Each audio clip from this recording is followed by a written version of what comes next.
Hello students, how are you all? Hope everyone is fine. Today I am again there with my new video on Poem-5 Amanda from class 10th First Flight book. And my targeted learning outcomes are to make poetry reading or listening an enjoyable experience for all of you. I want to connect learning with the learner's context and experiences.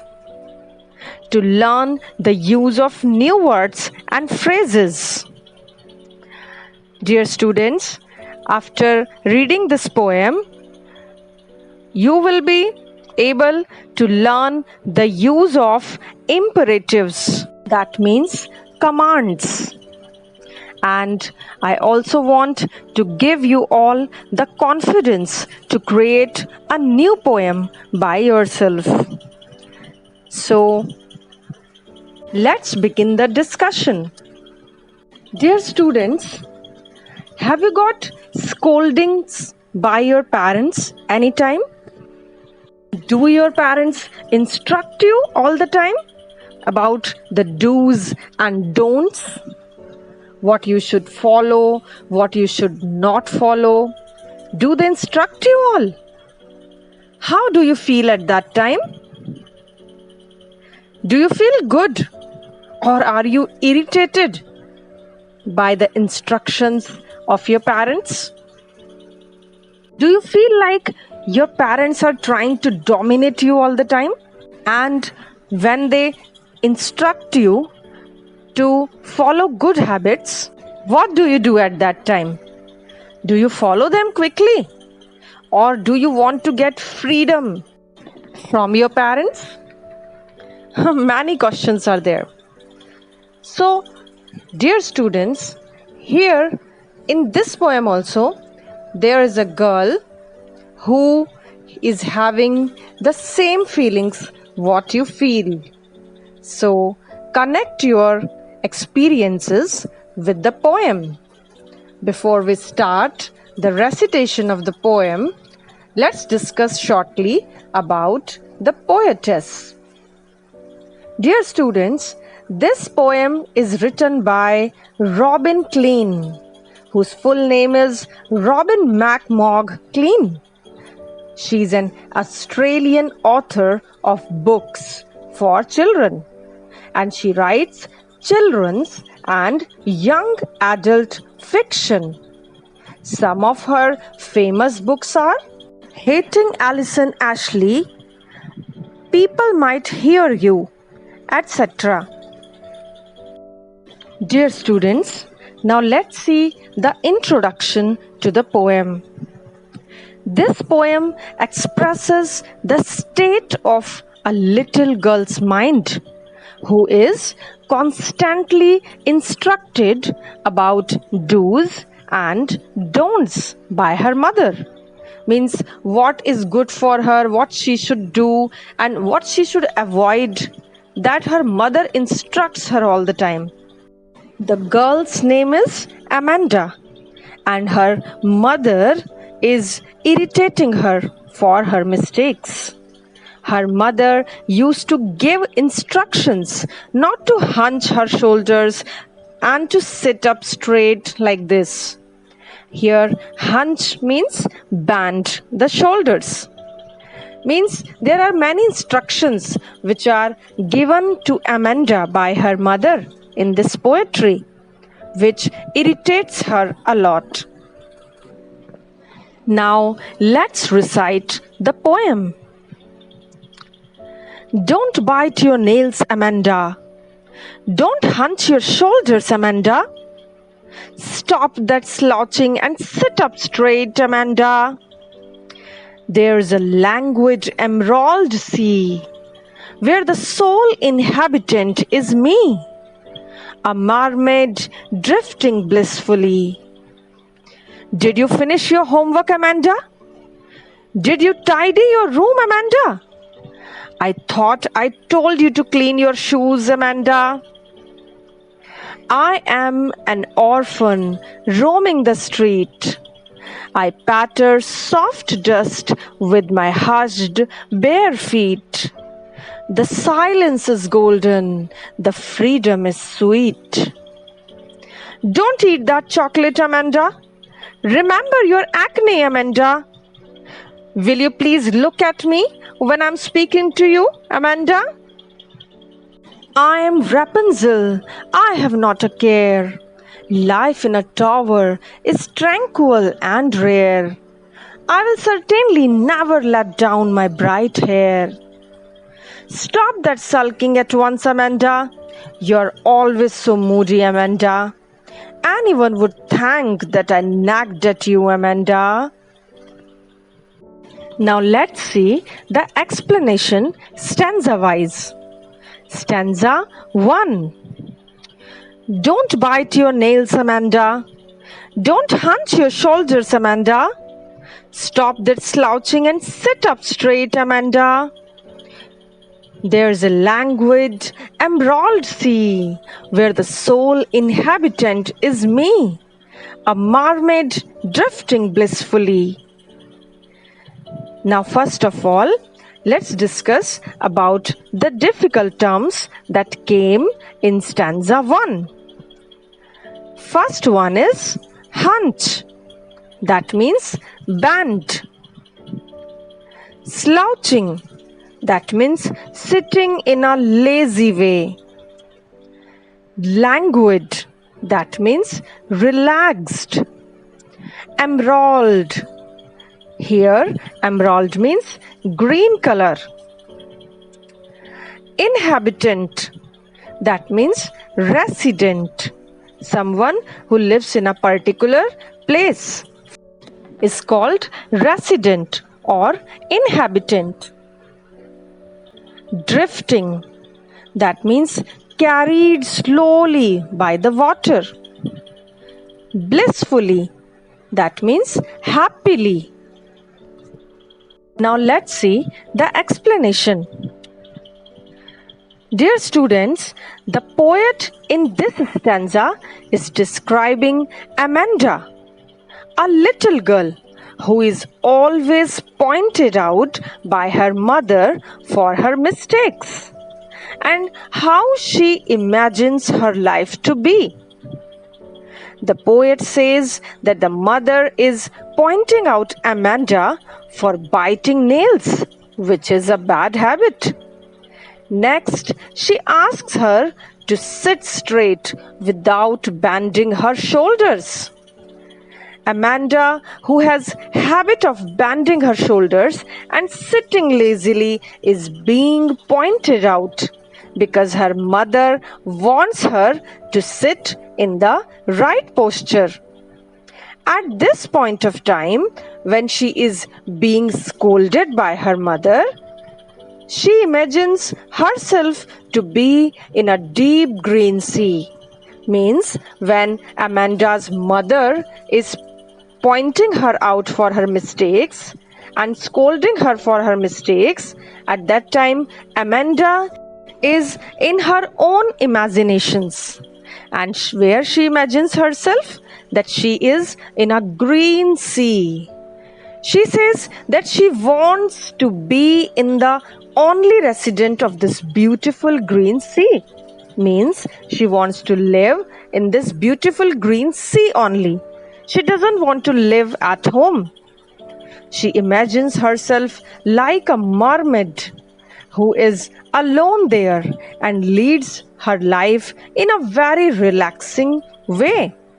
She says that she wants to be carried away by the current of water and feel the relaxing environment there. So, dear students, she feels that she is a mermaid in a green, beautiful sea. Mermaid means a woman or a girl who is having tail of a fish and who lives in the sea. So Amanda thinks that she is a beautiful mermaid and she lives in a green sea. In this way, she ignores the instructions of her mother.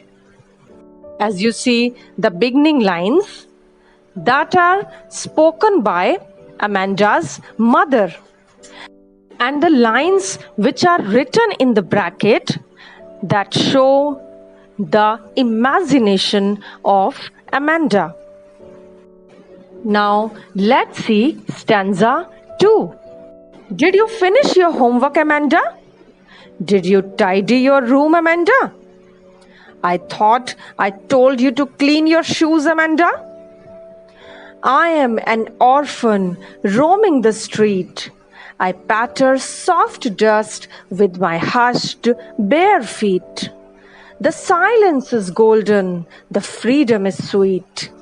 So dear students, as you see the lines of stanza 2, here again the beginning lines, the starting lines are the instructions which are given by Amanda's mother to her, and the lines which are written in the bracket that show the imaginations of Amanda. It clearly shows that when her mother is instructing her, scolding her, she is in her dreams where she finds herself in a street where nobody is there to disturb her. So, first of all, let's see the difficult words. Here, orphan. That means a child whose parents are dead, who is having no parents. Hushed. That means quiet and still place. Okay. Now let's see the explanation. Dear students, in stanza 2, the poet says that Amanda's mother is inquiring her about whether she has done her homework or not. And then she asks her whether she has cleaned her room or not. Moreover, she is also reminded to clean her shoes, because Amanda's mother had given her many instructions beforehand. So she is confirming that she has completed her homework, she has cleaned her room, or she has cleaned her shoes. So here we can see that the mother is constantly asking her questions. But on the other hand, if we see Amanda, what Amanda is doing? While Amanda is listening to her mother's instructions, she imagines herself to be an orphan who is roaming in the streets. This means that she imagines if she would have been without parents, she would have walked freely in the streets. She would have drawn designs on the soft dust with her uncovered feet very quietly. So we can see that she thinks opposite to her mother. Her mother wants her to keep everything neat and clean. But what Amanda wants? She wants to play in dust with her bare feet. Moreover, she is so fed up of these constant instructions from her mother that she says silence is golden. What it means? It means that silence is very crucial and precious. Understand? She further says that freedom is sweet. This means that she never feels free when she is with her mother.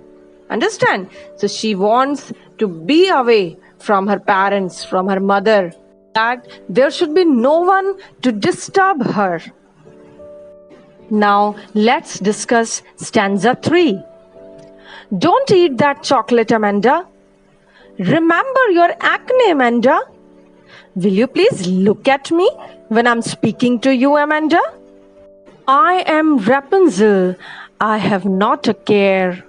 Life in a tower is tranquil and rare. I will certainly never let down my bright hair.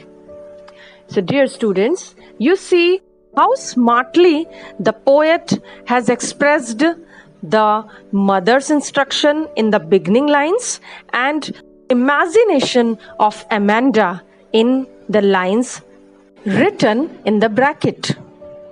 So, before the explanation, let's see the difficult terms.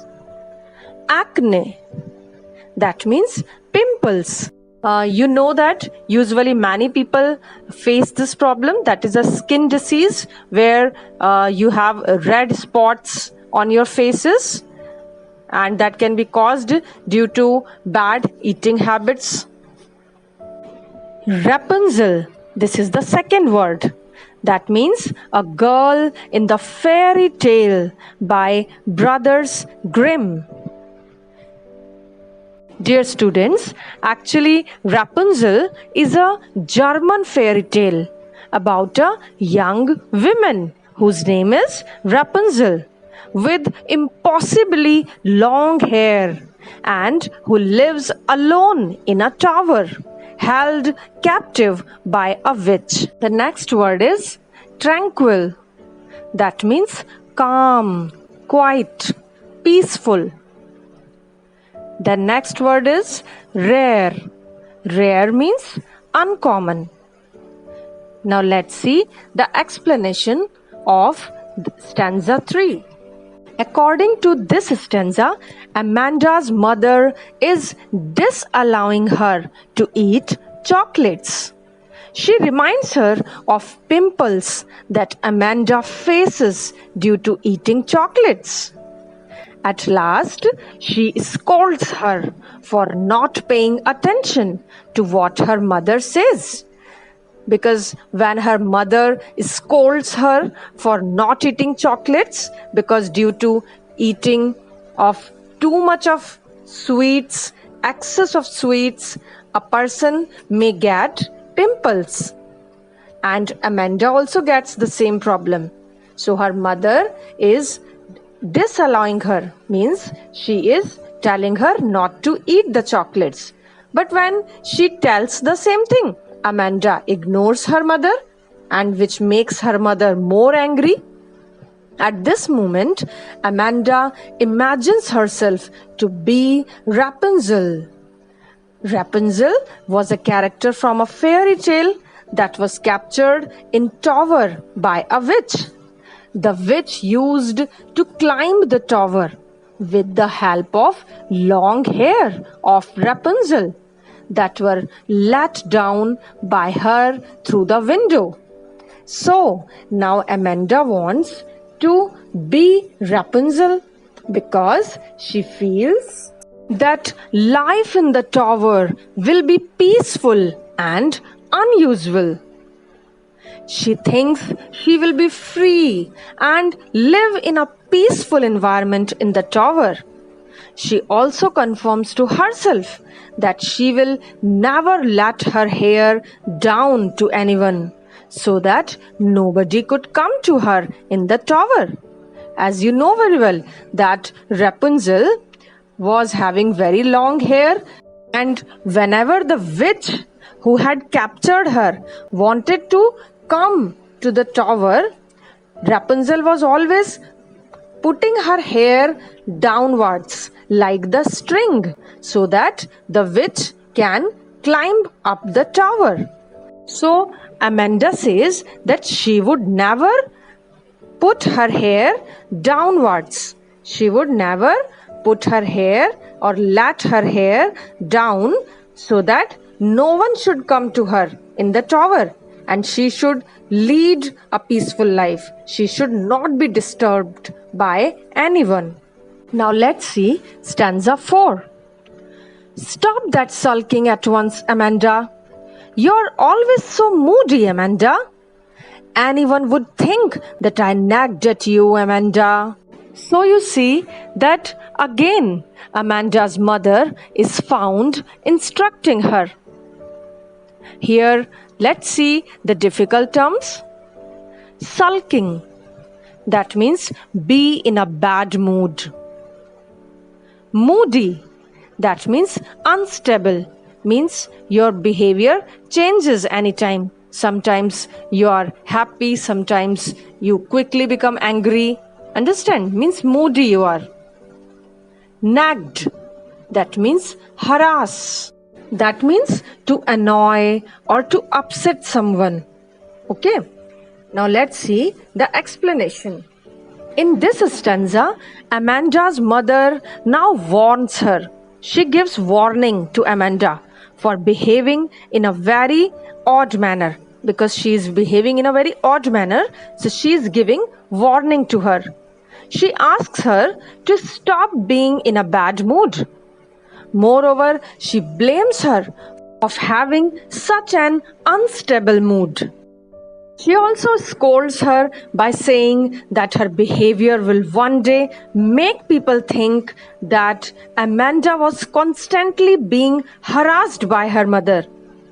So, here we can say that though Amanda is always pointed out by her mother on every small thing, but she can't react to this. If she reacts towards this by getting emotional, her mother takes this against her sense of pride. She thinks that it is against her respect, and she scolds her that she should not behave like this, as others would think that Amanda's mother is very dominating towards her child. So she always scolds her not to become angry in this way, not to show such expressions. Okay, so I hope you also just link your feelings with this poem, because I know mostly children are being instructed by the parents to follow good habits. But I want to tell on the behalf of parents that they want their children to have good habits. They want them to become good citizens. That's why they give such instructions. So you also try to understand the feelings of your parents.